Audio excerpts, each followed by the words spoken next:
अस्सलाम वालेकुम वरहमतुल्लाहि वबरकातुहू। दोस्तों आउं अली हसन अब्बासी ऐं जेकॾहिं मुंहिंजो चैनल पहिरियों दफ़ो ॾिसी ऐं ॿुधी रहिया आहियो त बराए महिरबानी मुंहिंजे चैनल खे सब्सक्राइब कंदा, बेल आइकन खे क्लिक कंदा। जेकॾहिं मुंहिंजी ऑडियो पसंदि अचे त उनखे लाइक कंदा ऐं कमेंट बॉक्स में पंहिंजी राय खां आगाह कंदा। किताब जो नालो आहे लोक कहाणियूं, जिल्द ॿियो, बादशाहनि, वज़ीरनि ऐं सौदागरनि जूं ॻाल्हियूं। मुरतब डॉक्टर नबी बख़्श ख़ान बलोच।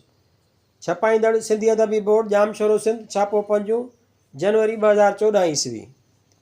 हीअ ॻाल्हि उत्तर ताल के उबावड़े मां फाज़िल क़ाइमीअ खां मिली। कहाणी दोस्ती ज़ाल जी मर्द जी। हिकिड़े बादशाह जी कंहिं औरत सां ॾाढी दिलि हूंदी हुई। उहा पंहिंजे मकर ऐं फ़रेब सां बादशाह खे सची दोस्तीअ जो एतबार ॾींदी हुई ऐं चवंदी हुयसि त मुंहिंजो साह बि तोतां क़ुर्बान आहे। हिकिड़े ॾींहुं बादशाह पंहिंजे वज़ीर खे चयो त वज़ीर, दोस्तीअ में ज़ाल ज़ात ॾाढी पुख़्ती थींदी आहे। वज़ीर अर्ज़ु कयो, साईं, दोस्ती मर्द जी, औरत खे दोस्तीअ जी कहिड़ी ख़बर त दोस्ती छा थींदी आहे। बादशाह हिक ते, वज़ीर ॿीअ ते। आख़िर ॿिन्ही पाण में शर्त ॿधी अंजाम कयो त ॿिन्हिनि मां जेको शर्त हाराईंदो सो पूरा 6 महीना पलंग ते न सुम्हंदो। पहिरियां ई बादशाह चयो त ज़ाल जी दोस्ती आज़माइजे। सो वज़ीर खे साण करे आयो औरत जे घर ते ऐं छूट में अची चयाईंसि, भलो थियई, सॼी बादशाही मूं मां नाराज़ थी पई आहे ऐं इरादो कयो अथनि त रातोरात मूंखे मारे वज़ीर खे खणी तख़्त ते विहारीनि। सो हाणे बादशाही त वञी खॾ में पवे, पर सिर थो वञे। हाणे भलाई करे राति मूंखे पंहिंजे घर में लिकणु ॾे, सुबुह जो पंहिंजो बिलो पाण ई कंदुसि। औरत जा हवास ई गुम थी विया। चए, बादशाह सलामत, वाह तुंहिंजी दोस्ती, पाण त मरी थो पर मूंखे बि थो माराई। सॼे जहान खे ख़बर आहे त तुंहिंजी मूंसां दोस्ती आहे, तंहिं करे हू मारण वारा तोखे हिते बि ज़रूरु ॻोल्हण ईंदा। सो साईं मुंहिंजा, हितां खिसक। वज़ीर ॿाहिरि ॾिको बीठो त हिननि जी सॼी गुफ़्तगू ॿुधी। जॾहिं बादशाह नाउमीद थी मोटी आयो तॾहिं वज़ीर चयसि त बादशाह सलामत, यारी हमेशह मर्ज़ जी हूंदी आहे, ज़ाल जी कहिड़ी यारी। हाणे मूंसां गॾिजी हली ॾिसो त मर्द कीअं था यारी निभाइनि। मुंहिंजा 3 दोस्त आहिनि, हिकु हजम, ॿियो चोर ऐं टियों फ़क़ीर। हली था उन्हनि खे आज़मायूं। बादशाह उहा ॻाल्हि क़बूल करे हिन सां गॾु रवानो थियो। बादशाह ऐं वज़ीर जॾहिं हजम जे घर वटि पहुता तॾहिं बादशाह ॿाहिरां लिकी बीठो ऐं वज़ीर हजम खे सॾु कयो। हजम निकिरी आयो ऐं वज़ीर खे भाकुर पाए अची मिलियो। पोइ ख़बरूं पुछियाईंसि त अदा हिन वक़्तु कीअं अचणु थियो आहे। वज़ीर ॿुधायसि त बादशाह सलामत, कंहिं ॻाल्हि तां मूं ते नाराज़ थियो आहे, सो सुभाणे मूंखे फांसीअ ते चाढ़ींदो। दिलि में ख़्यालु कयुमि त सुभाणे मतां मौक़ो न मिले, तंहिं करे राति जो 11 खां मोकिलाए अचां। हजम उहा ॻाल्हि ॿुधी वज़ीर खे चयो त साईं, परवाह न कर, मां रोज़ानो सुबुह जो बादशाह जी हजामत बणाइण वेंदो आहियां। सांझीअ पाकी अहिड़ी थो लाहे रखां जो सुभाणे रुॻो बादशाह जे गर्दन ते रखण जी देरि थींदी। न बादशाह हूंदो न तोखे फांसी ॾींदो। हाणे तूं भली वञी मज़े सां निंड कर। बादशाह उहा ॻाल्हि ॿुधी इबरत में पइजी वियो। जॾहिं वज़ीर घड़ी खनि कचहरी करे हजम खां मोकिलाए बादशाह वटि आयो तॾहिं चयाईंसि त साईं, सुभाणे होशियारु रहिजो, मतां हजामत कराइण वक़्तु गर्दन ई न लभे। पोइ त वरी ॻाल्हियूं कंदा चोर जे घर ॾांहुं रवाना थिया। चोर जे दर ते पहुची बादशाह वरी बि हिकिड़ीअ कुंड में लिकी वेही रहियो ऐं वज़ीर अची चोर खे सॾु कयो। सॾ ते हिन अंदरां ई सॾ जो जवाबु ॾिनो, पर ॿाहिरि कोन निकितो। कुझु वक़्त खां पोइ वज़ीर वरी सॾु कयो, मगर चोर वरी बि अंदरां जवाबु ॾिनो, बाक़ी ॿाहिरि कोन निकितो। आख़िर जॾहिं टियों सॾु कयईं तॾहिं हू ॿाहिरि निकितो। वज़ीर पुछियुसि त यार, अॻे त हिकदमि ॿाहिरि निकिरी ईंदो हुएं, अॼु छो एतिरी देरि कयई। तॾहिं चोर ॿुधायुसि त यार, अॼु तूं अवेलो आयो आहीं, ख़्यालु कयुमि त मथां पुठियां को दुश्मन न हुजेसि, त पोइ हथे ख़ाली छा कंदुसि, तंहिं करे तरार कलोटीअ मां कढियमि, वरी उन तां वेढ़ियल अॻिड़ियूं थॻिड़ियूं लाथमि, तेसीं देरि थी वियमि। हाणे हुकुम तुंहिंजो, सिर बि हाज़िर आहे ऐं हथियार बि हथ में आहे। वज़ीर चयसि, अदा अॼु ख़ैरु कोन्हे, बादशाह सलामत मूं ते ॾाढो नाराज़ थी पियो आहे, सो सुभाणे मूंखे फाहीअ चाढ़ींदो। उन करे चयुमि त राति में 11 दोस्तनि सां मिली अचां ऐं मोकिलाए वठां। तंहिं ते चोर चयुसि, अदा ॻाल्हि ॿिए आहे, मूंखे रुॻो एतिरो ॿुधाए त राति जो बादशाह किथे सुम्हंदो आहे।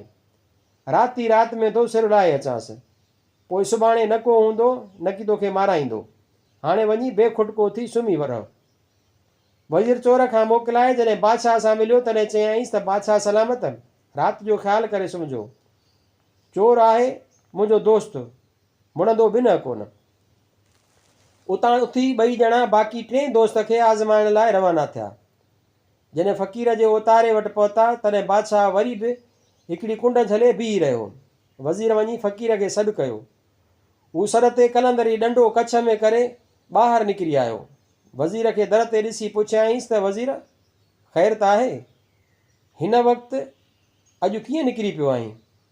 फ़क़ीर खे अदब सां चयाईं त फ़क़ीर साईं, बादशाह सलामत जे कावड़ खे सुञाणी थो, हरू भरू अची नाराज़ थियो आहे ऐं हुकुम कयो अथसि त सुभाणे मूंखे फांसीअ ते चाढ़ियो वञे। तॾहिं ख़्यालु आयुमि त छो न यारनि खां मोकिलाए अचां। फ़क़ीर चयसि त बसि बाबा, ॻाल्हि बि एतिरी, जे बादशाह तोखे फाहीअ चाढ़ण जी कोशिशि कई त संदसि तख़्त बि वरी ऊंधो ॾिसंदे। तूं माठि करे वञी सुखियो थी सुम्ह। सुबुह जो मां पाण ई अची फांसीअ वारी जाइ ते हाज़िर थींदुसि। जे बादशाह न मुड़ियो त शहर ई ऊंधो हूंदुसि। फ़क़ीर खां मोकिलाए वज़ीर अची बादशाह सां मिलियो ऐं चयाईंसि साईं, यार आहिनि 3 सचार, ख़्यालु कजो मतां झुॻो ई न सुञ थी वञे। बादशाह दिलि में ख़्यालु कयो त सुभाणे जा भाग सुभाणे सां राति जो को बंदोबस्तु कजे। सो छा कयईं त घोड़नि जे सैंस खे उथारे पंहिंजे जाइ ते सुम्हारियईं। उनखे ताक़ीद कयईं त निंड हरगिज़ न कजि, न त सिर सलामत न रहंदुई। सैंस घणेई कनटार कई त साईं मां अव्हां जे हंध ते कीअं सुम्हां, पर बादशाह चयसि त तोखे हुकुम मञिणो आहे। पोइ त 100 सिपाही पंहिंजे हंध ते पहरेदार बीहारे पाण वञी सैंस जे हंध ते सुम्ही रहियो। चोर बि हौ मोटारे अची बादशाह जे महलात में पहुतो, पर सख़्तु पहिरो ॾिसी मुंझी पियो। सॼी राति उन जे ताड़ में रहियो त कंहिं तरह पहिरे वारा कुझु गाफ़िल थियनि त पोइ बादशाह जो सिर लाहियां। आख़िर जॾहिं असुर थियो तॾहिं पहिरे वारनि खे निंड जा घेरट अचणु लॻा। हीउ मुड़ुस बि वझ वठी पहिरे वारनि सां रलिजी वियो ऐं आख़िर वञी बादशाह जे पलंग ते पहुतो ऐं यकदमि कढंदे तरार ठका जो खणी करे त सैंस जो सिर धड़ खां जुदा वञी पलंग खां हेठि किरियो। पोइ लिकी लिकी महलात खां ॿाहिरि हलियो वियो। सुबुह जो बादशाह अची ॾिसे त सैंस जो सिर धड़ खां धार आहे। धणीअ जो शुकुरु कयाईं जो पाण बची वियो हो। दिलि में ख़्यालु कयाईं त वज़ीर जो हिकु दोस्त सचो निकितो, बाक़ी ॿिया ॾिसजनि। अञा उन जे ख़्याल में बीठो हो त हजम बि सामान समेत अची हाज़िर थियो। बादशाह खे राति वारी ॻाल्हि यादि बीठी हुई। सो हजम खे चयाईं त मां अॼु हजामत कोन कराईंदुसि, तूं सुभाणे अचिजि। हजम अर्ज़ु करणु लॻो त जीअंदा क़िबला, हीअ आलीशान पाकी मां ॾाढी महिनत सां तयारु करे आयो आहियां, अवां हजामत कराए त ॾिसो। पर बादशाह साफ़ इनकार कयो। तॾहिं वरी हजाम चयसि त साईं, सुभाणे मां ॿाहिरि वेंदुसि, तंहिं करे तव्हीं अॼु ज़रूरु हजामत करायो। बादशाह खे अची पंहिंजे ख़ौफ़ वरितो। होॾां हजम खे उहो ख़्यालु त मतां कोलऊं न कूड़ो थियां। सो पाकी ॿाहिरि कढी हजामत ठाराइण लाइ बादशाह खे मजबूर करणु लॻो। बादशाह खे पक थी त हाणे ख़ैरु कोन्हे, तंहिं पहिरे वारनि सिपाहियुनि खे हुकुम ॾिनो त हजम खे यकदमि हितां लोधे ॿाहिरि कढी छॾियो। नेठि उहो वक़्तु आयो जो बादशाह वज़ीर खे घुराए फांसीअ जो दड़को ॾियणु लॻो। फ़क़ीर बि हिकिड़ी कुंड झले अची वेठो हो। तंहिं बादशाह खे अर्ज़ु कयो त जेकॾहिं वज़ीर खे फांसीअ ते लटकाईंदे त तख़्तु बख़्तु सभु ऊंधो थी वेंदुई। एतिरे चवण सां यकदमि तख़्त खे हिकु मामूली लोॾो आयो ऐं बादशाह तख़्त समेत थाबिड़जी वञी परे किरियो। तॾहिं बादशाह खे यकीन आयो त वाक़ई हीउ बि फ़क़ीर बि को पहुतल शख़्स आहे। सो यकदमि वञी फ़क़ीर जे पेरनि ते किरियो ऐं उन खां माफ़ी वरिताईं।